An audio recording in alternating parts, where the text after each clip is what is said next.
Hey guys, here is Martin Vizcaíno, and welcome back once more to another video reaction. Today I'm recording in the day. I guess it's afternoon, but here is very sunny. So I just wanted to take part of the daylight to make this video reaction. So today I'm going to react to Does God Exist? Let's go to the video. Does God exist?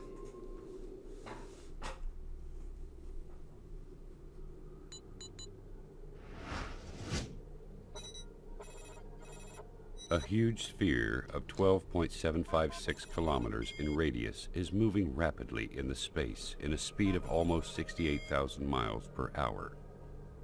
It is called the Earth. Wow, that's a lot of speed. The Earth is surrounded by an atmosphere of 5 layers consisting of hydrogen, oxygen, and inert gases. At the same time, the Earth rotates around its axis at 1,000 miles per hour.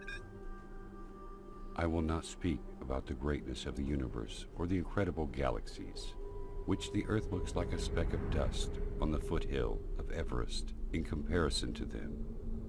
And I will not speak about the countless numbers of light years with endless zeros. I have heard a lot of talking from the atheists in the world, but the thing they say, and I did not understand until now, is that they do not believe in God because they cannot see Him. I do not know how they... Okay, so first pause. Very important thing is no, I do not like this illumination, Yeah, that's better, huh? Better illumination. Okay, so first of all, why did I pause here? Of course, this is I think is continuing somehow the last video we react. This one is very at least the beginning was very cool, describing the size of the earth, the speed of the earth. That's very awesome, and how meaningless we are compared to the stars and the other universes. So right now I think he's going to talk about the atheists. Well, the atheism is the religion. It's not exactly a religion. It's only they do not believe in any type of God. And here says that they don't believe in God because they don't see Him. I don't see. For me, I don't think it's a wrong point. Also, I don't think it's a good point. It's logical because some things you believe that exist because you have already saw them. So it's a very curious point. They cannot see Him, while I can see the creation of God all the time, in every inch around me. Why does water have very unique properties in comparison to all other liquids?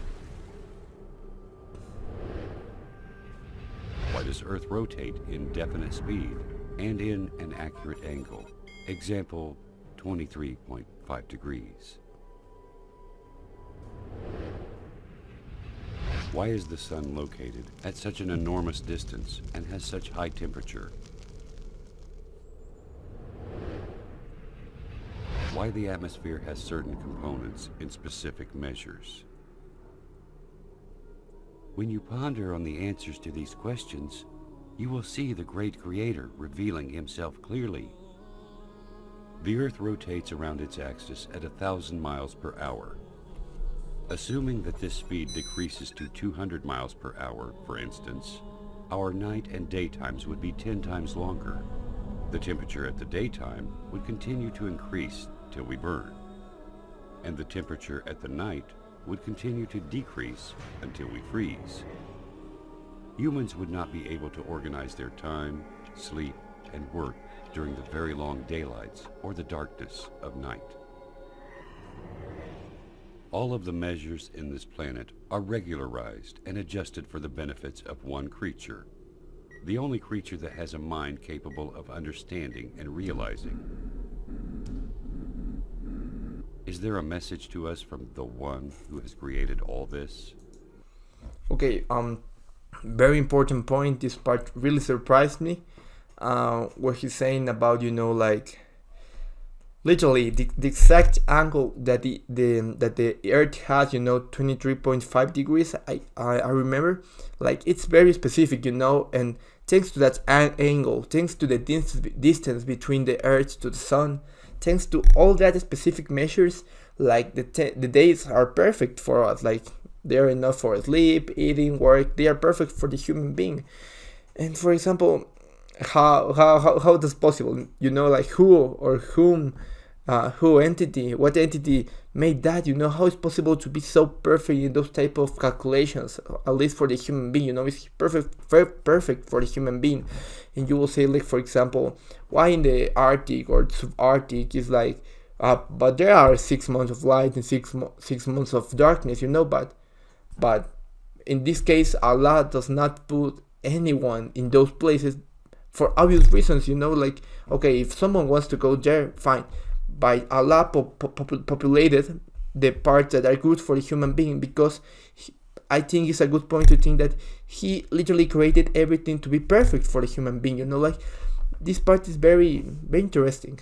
Let's continue. Why the only liquid necessary for life is also the only liquid that decreases in density when it freezes and then it floats. If water was exactly like the rest of liquids in terms of characteristics, the seas, rivers, and oceans would totally freeze, and fish and animals of seas and oceans would die. Without the sun, we would not be able to live on this planet. It is a sterilizer and light. The temperature on the surface of the sun is 12,000 degrees Fahrenheit. Wow. And the distance between the sun and Earth is nearly 93 million miles. Look at exactly this enormous distance. Distance is constant. It never changes, whether to increase or decrease. If it decreases and the sun becomes nearer to the Earth, half of the distance, for example, the paper and wood will immediately burn. And if the distance increases to the double, the severe coldness which will happen because of the big distance will end life on Earth. A specific distance, If you realize these facts, you will also realize that there is a merciful Lord that organized such delicate, punctual messiahs on our planet in a system that suits us in a specific way to make our lives easy and smooth. This Earth rotates around the sun in an angle of 23.5 degrees. This leads to the succession of seasons, and it also causes the suitability of the land for cultivation and housing.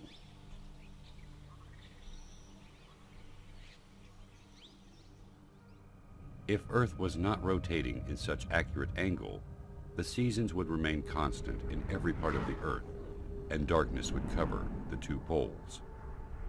The steam of seas will travel to the north and south. The snowy mountains will spread in some regions, and the arid deserts in other regions. The only way to avoid this is the rotation of the Earth in the space in an angle of 23.5 degrees. If the atmosphere has less thickness or different components, the meteors that we see bright at night, moving in the space 90 times faster than the bullet, would have penetrated the atmosphere, burning everything on Earth. The amazing thing is that the atmosphere only allows very nominal amounts of solar radiation important for the growth of plants, elimination of germs, and other needs for the Earth. Is nature capable of regulating all these specific measurements and definite dates to suit us? This balance of quantities needed for the life on Earth is very amazing. The air consists of 6 gases, 78% nitrogen and 21% oxygen. Why these gases were formed in such accurate percentages to be suitable to our lives and exactly as needed?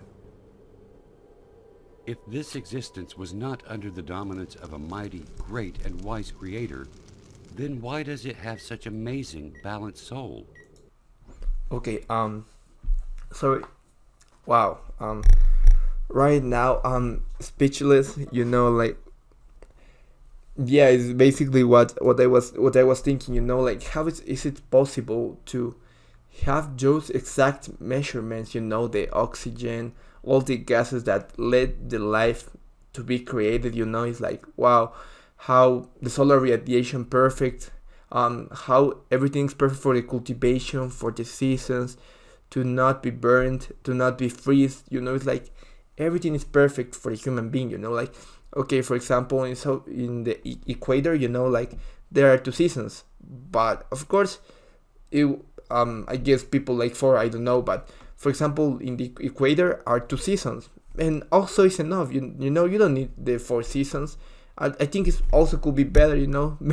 Better life. I don't know. Like, I think it's more heat down there, but it's awesome how all this was created so perfect for the human being life. Like, that's awesome. And saying that only nature creates it, like, nature is going to take charge of it, is like a little empty. Like Mother Earth. I think, like, for example, in this case, nature to be so perfect needs someone to have created it, or at least it's managing it. Like, for that reason, I think this very interesting to stipulate that someone or something created and it's managing. Is wow. As if everything is just gathered to play a harmonious symphony. This symphony is only for us. The answer is quite simple. He is the ever-wise. He is the ever-magnificent. He is the ever-great. He is the ever-merciful. He is the omnipotent. He is the generous. He is the ever-affectionate. He is the ever-glorious, the eternal owner of sovereignty, the owner of majesty and bounty. He is Allah. قل لمن الأرض ومن فيها إن كنتم تعلمون سيقولون لله قل أفلا تذكرون قل من رب السماوات السبع ورب العرش العظيم. Okay, so I know it's like 1 minute remaining, but once more, first of all, once more, I of course don't. I pause it because I wanted, like, we already saw the purpose of this video, what this video tries to explain us. So I would like to pause it here, end it here, and make like a brief resume. Like, what do I saw, what do I think? It's like, once more, I'm very speechless. My mind has again blown up, because how is it possible to be everything so perfect for the human life? The temperature, even though the gases, all the things that are important to the life, the own water itself. Like, it's like, wow, you have there enough water for all living beings, even the ones that are not humans. Like, if Allah created all that and created also for life of those animals that we don't even need, like, wow, like, Allah is, if Allah will be very spectacular, like glorious, I think he will mother more of us than the animals, but to also take protection of the animals is like, wow, like, he cares about everything. We're meaningless compared to him, but he cares about us. It's like, wow, that's incredible. I hope you like this video. Once more, I'm speechless. This is very crazy. The exact angle, the exact angle to have the life on Earth, to not be freezing, to not have a longer night, a longer days. Like, wow, that's amazing. Well, guys, I hope you like this video. Please subscribe, and if you want to see me more videos, just tell me. Thank you, guys. See you later.